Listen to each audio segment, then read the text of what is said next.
The sprinters will go all out today, a completely flat 157-kilometer stage from Voghera to Milan.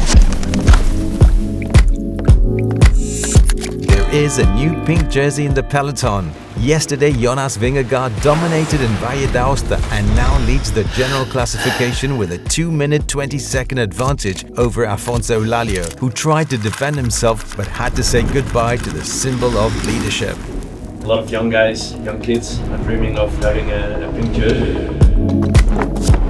I'm very happy to have the Maglia Rosa. It's a special jersey in cycling, so I think we cannot do nothing with this. No, Jonas have now the Maglia Rosa, and I think it's quite impossible. No, I'll try to enjoy the day today, even though it might be a bit stressful. This is an all-Lombardy stage celebrating the Giro d'Italia, from Voghera with its Visconti castle to Milan, the city of fashion and the Duomo. But above all, the starting point of that historic first Giro stage on May 13th, 1909.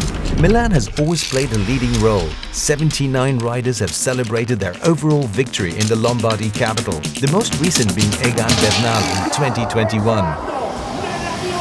È stato uno dei giorni più belli della mia vita. Certo che ne ho tanti ricordi belli di quel giorno, che si è arrivato a un cronometro, quindi dai, sarà bello ritornare oggi a Milano. The Giro returns to Milan 5 years after the Colombian riders' triumph.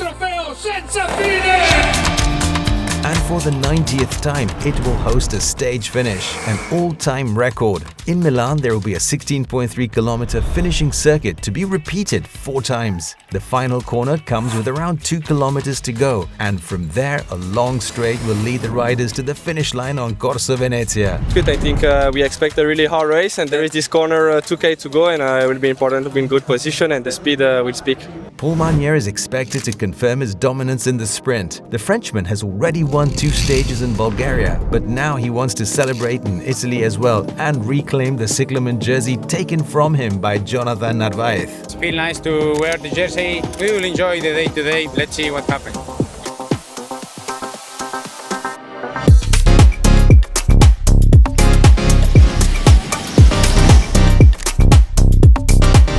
Another scorching day at the Giro d'Italia, which now feels like it's being raced in full summer conditions. At the start in Voghera, temperatures are already above 30 degrees Celsius. RCS President Urbano Gaido waves the flag to start this all-Lombardy stage. After just a handful of kilometers, Martin Marcelluzzi, Fredrik Vernes-Lavik and the 2 Polti riders, Mattia Bais and Alessandro Tonelli, launched the breakaway. Al chilometro 12 di gara, 50 secondi di vantaggio per gli uomini al comando. The escapees quickly build a lead of over 2 minutes.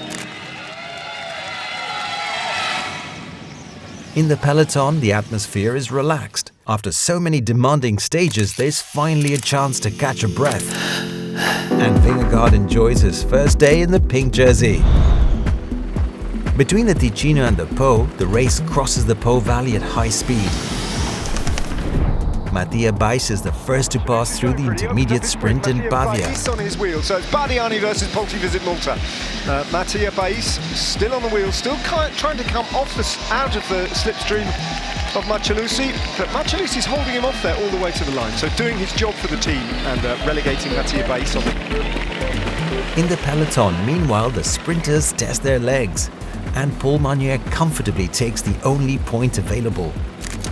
It's a completely flat stage.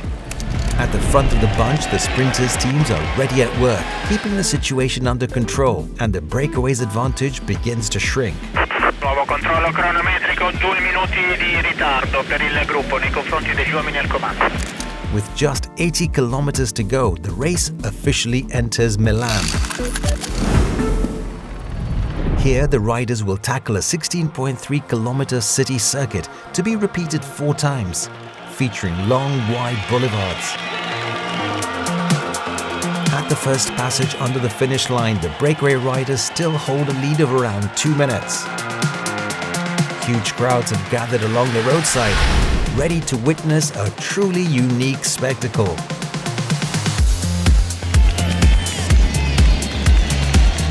Frederik Vernes-Lavic is first at the Red Bull KM. Nel frattempo vi diamo l'ordine dei passaggi al chilometro Red Bull.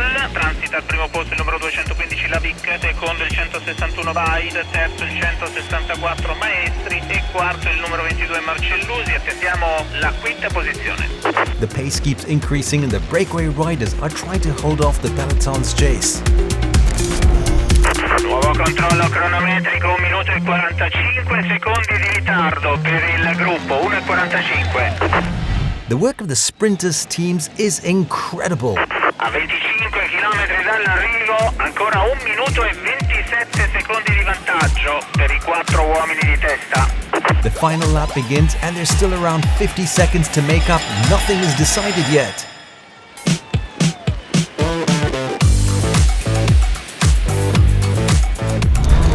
Catching the attackers won't be easy. Everyone has to work together.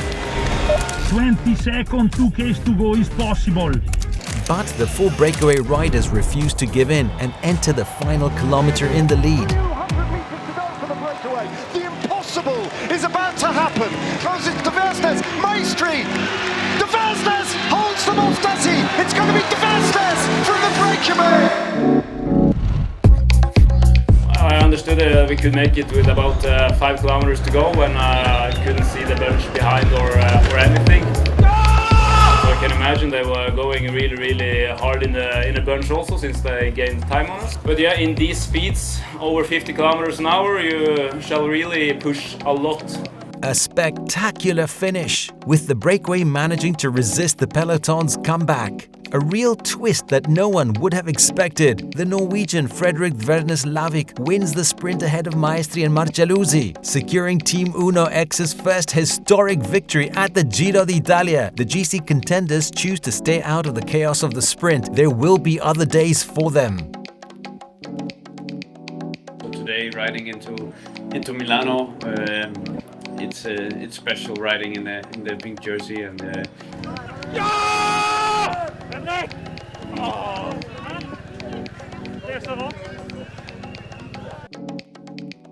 Tomorrow will be a rest day for the Pink Caravan before the final brutal week.